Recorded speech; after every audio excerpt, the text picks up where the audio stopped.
Let's turn now to the labour market, and is Australia at risk of becoming a net talent exporter?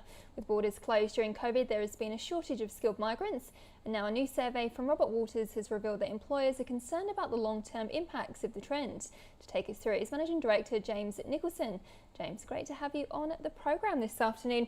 So I guess, what are the risks here? Just kind of set the scene for us as to what has happened during COVID. Well, I think it was a hugely unexpected boom in all labour markets globally, and as borders have closed and visas have become more restricted, obviously, it's enhanced the issue at a multiple level, so one that we've never seen before. And I think where Australia is at risk is, yes, it's just released potential openings to more visa holders coming in, but it's a very small step in a labour market that globally, in every market we operate in, is operating at a rate that we've never seen before, and we've been doing this for sort of 35 years or so. So the other part is it's also across the board. It's at the very lowest end of the labour market, but it's also goes all the way through to the senior, most professional, technical spectrum. So there's an awful lot that's rallying against anyone that doesn't have a very simple, effective immigration process and a very simple, attractive tax system. And unfortunately, Australia really doesn't at the moment. So structurally, there are some issues that face it. And so where have these workers been going then? If they're looking for opportunities offshore, where have been the biggest opportunities for them? Well, at the moment, they really haven't. And that's the thing, is it's the amount of demand we're seeing at the moment is pent-up demand that has been in place really since the restrictions have eased, I suppose. And over the course, pretty much since the start of February, everywhere globally was reawakening to some degree, even with intermittent lockdowns, and an uptick in demand with a relatively restricted labour supply without visa people coming in or out has immediately led to a sort of supply issue. So even without people exporting at the moment, so Australians going overseas, I suppose the only thing that we've really seen over the course of the last 2 years has been people returning back to wherever they came from Australia. And that's happened an awful lot as people have been away from their families and friends for an awful long time, or their visas running out during the course of the last 2 years. But we haven't had replacements coming in. So you've got this tumultuous labour market going on in the background or in the foreground, and no new talent coming in, but people who are reaching the end of their visa process leaving. And so what do the employers do then to try and attract talent? How does this then change as well once the borders are open? Well, I mean, at the moment, really what they're doing is it's a sort of rush for how deep can their pockets go, and it's an inevitable response. And you read CPI rates and you read salary inflation rates, and it doesn't necessarily correlate, certainly in what we do in the professional services markets and the white collar markets. I mean, we're seeing people get counter offers when they go to resign for sort of 20-30% more than they're on. We're seeing people move for those rates and often plus and beyond those rates. We're seeing people get guaranteed bonuses and so on. So it's a real boom market. It's in the employee's favour absolutely at the moment. At the point this re-entrance of people on visas comes through, it's a question mark to see how voluminous they are. And I'm not entirely convinced the numbers that were suggested in the press yesterday are really going to do much more than scratch the surface. I mean, what it does do is it sends a message that at last Australia is opening again for business. Does it fix the issue that we're seeing day in, day out in the labour markets? Absolutely not. But it's a step in the right direction. What will it do? Will it decrease salary pressures? Maybe marginally. But the lion's share of the announcement yesterday was really aimed at, I think it's areas like the hospitality industry, the agricultural industry, and so on. There's an awful lot of the backpacker type entrants that I think you could see coming in.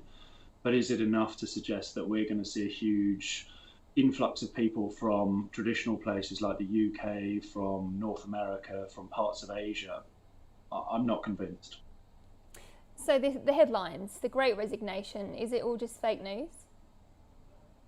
I think it's a bit of a beat up, if I'm honest. I mean, I think it's a good market and people will move. But in every indicator we see is that You've still got a core of people, and actually it's almost reversed. So that the Great Resignation suggests that people have, to some degree, found alternate avenues during the course of COVID. They're looking for lifestyle choices and they're moving away from cities. But if that's the case, then how are we seeing the housing market doing what it's doing? How are we seeing salary pressures doing what they're doing? And how are we suddenly seeing a return to almost an overt mention that salaries and compensation is the primary thing that's causing people to look for moves? So it's almost gone about full circle, if you like, in terms of the lead indicators for us. I think there's definitely some people who have made lifestyle choices. There's definitely some people who have opted out of the labour market, which again causes more pressure. But is everyone going to suddenly leave and go and live in Byron Bay and start a yoga studio? I don't think so. So walk us through the timeline then, James. Once these borders open and the skilled migrants come back and they're getting offered higher salaries, what's the lag of kind of plugging those holes?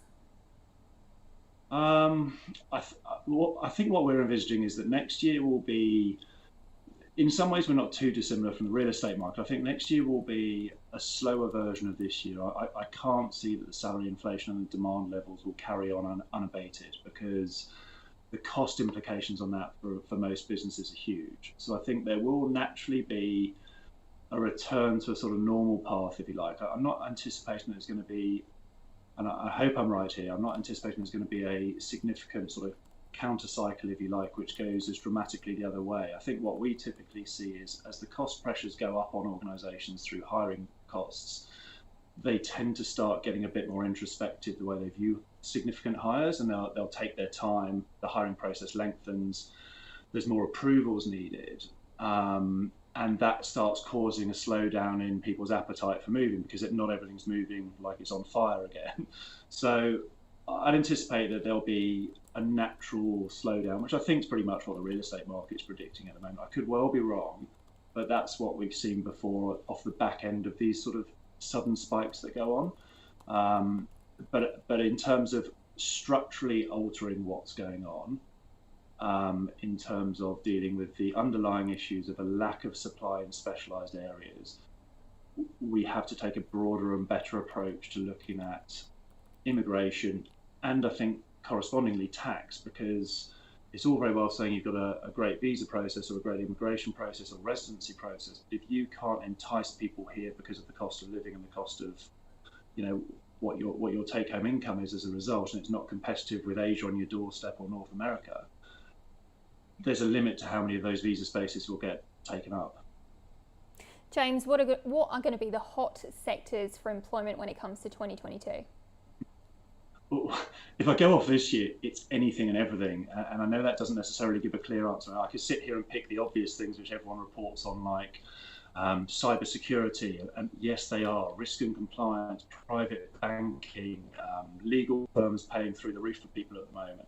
But actually, when you bring it back down, it's almost anyone that hasn't got an obvious replacement is going to have to pay up, and pay up significantly, because the supply simply isn't there. So if you lose someone that's key and no one can step into the role, it doesn't matter if you're working in a cafe, working on the roads, you're a teacher, you're in aged care, they all have this significant pressure, and they're busting parameters to keep people in place. So there are obvious ones like parts of tech. There are obvious ones like parts of banking. We've seen law firms overtly go to market and say we're going to pay everyone that's not a partner 15% next year, which they'd never normally do. But what you don't read in the background is every firm's having to do that to stay even. So I think honestly it will be more of the same, but at a slower rate next year. James, great to have you on the program. Thanks so much for joining us. Thank you very much.